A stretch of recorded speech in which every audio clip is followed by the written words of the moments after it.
धरने पर बैठे पायलट ने बढ़ाई परेशानी। इधर मोदी ने कहा, गहलोत जी आपके तो दो हाथ में लड्डू है। जब नीतीश तेजस्वी से मिल रहे थे राहुल गांधी, इधर पीएम मोदी कर रहे थे गहलोत की तारीफ। कहा, खास मित्र नीतीश का मिशन विपक्ष शुरू होने से पहले हुआ खत्म। सबको मना लेंगे पर एक नेता को नहीं मना पाएंगे। एक तरफ सचिन पायलट ने धरना देकर अशोक गहलोत की परेशानी बढ़ाई, तो दूसरी तरफ पीएम मोदी ने गहलोत को अपना खास मित्र बताकर कांग्रेस खेमे में नई हलचल पैदा कर दी है। पायलट भी सोच रहे होंगे कि पीएम मोदी ने ये बात क्यों कही। पहले पीएम मोदी का बयान सुनिए, फिर आपको वो तस्वीर दिखाते हैं जिसमें राहुल तेजस्वी को आगे करते दिख रहे हैं, उसके मायने समझाते हैं। गहलोत जी का विशेष रूप से मैं आभार व्यक्त करता हूं कि इन दिनों वो राजनीतिक आपाधापी में उनका अनेक संकटों से वो गुजर रहे हैं, उसके बावजूद भी विकास के काम के लिए समय निकाल करके आए, रेलवे कार्यक्रम में हिस्सा लिया। ये मैं उनका स्वागत भी करता हूं, अभिनंदन भी करता हूं। और मैं गहलोत जी को कहना चाहता हूं, गहलोत जी आपके तो दो हाथ में लड्डू है। आपके रेल मंत्री राजस्थान के हैं और रेलवे बोर्ड के चेयरमैन भी राजस्थान के हैं, तो आपको तो दो हाथ में लड्डू है।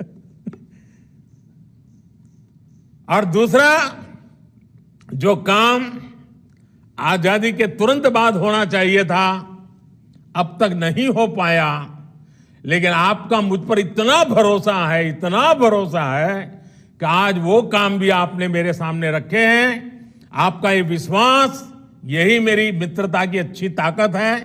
ये इत्तेफाक देखिए कि पीएम मोदी जब इधर गहलोत की तारीफ कर रहे थे, उधर राहुल गांधी और कांग्रेस अध्यक्ष मल्लिकार्जुन खड़गे नीतीश तेजस्वी से मुलाकात कर रहे थे। नीतीश कुमार विपक्ष को एकजुट करने का मिशन लेकर इन दिनों 3 दिन के दिल्ली के दौरे पर आए हैं, जहां पर उन्होंने सबसे पहले लालू यादव से मुलाकात की, फिर राहुल गांधी के पास पहुंचे। अब तक वो अकेले ही दिल्ली आते रहे हैं, लेकिन इस बार ऐसा कहा जा रहा है कि लालू यादव के कहने पर वो तेजस्वी को भी साथ लेकर चल रहे हैं। हालांकि तेजस्वी लगता है अभी फ्रंट फुट पर आकर सियासत नहीं करना चाहते, क्योंकि जब राहुल गांधी और नीतीश की साथ में फोटो क्लिक हो रही थी तो तेजस्वी पीछे खड़े होने की कोशिश में थे, लेकिन राहुल गांधी ने हाथ पकड़कर उन्हें भी आगे कर दिया, जो विपक्षी एकता का संदेश है। पर सवाल यह है, क्या नीतीश पूरे विपक्ष को इकट्ठा कर पाएंगे? उत्तर प्रदेश में मायावती, बंगाल में ममता बनर्जी और आंध्र प्रदेश में जगनमोहन रेड्डी को भी क्या मैसेज भेजा जाएगा? महाराष्ट्र की एनसीपी जिसके मुखिया शरद पवार हैं, क्या उन्हें मनाना आसान होगा, क्योंकि उनका बयान अलग है। कुछ दिनों पहले ही शरद पवार ने कहा कि अडानी मुद्दे पर विपक्ष की जेपीसी की मांग से हम सहमत नहीं हैं। ऐसा नहीं है कि उन्होंने सिर्फ पहली बार ऐसा कहा हो। इससे पहले दिसंबर 2021 में शरद पवार ने इतनी बड़ी बात कही थी कि बड़े बड़े सियासी पंडित भी हैरान रह गए थे। उन्होंने कहा था, उनका स्वभाव ऐसा है कि एक बार जब वो किसी भी कार्य को हाथ में ले लेते हैं तो वो ये सुनिश्चित कर लेते हैं कि जब तक वो कार्य समाप्त नहीं हो जाता है तब तक वो नहीं रुकेंगे। प्रशासन पर उनकी अच्छी पकड़ है और यही उनका मजबूत पक्ष है। हालांकि कुछ लोग कहते हैं कि विपक्षी नेता सत्ता पक्ष की तारीफ तभी करते हैं जब उन्हें कुछ अपना लाभ देखना होता है।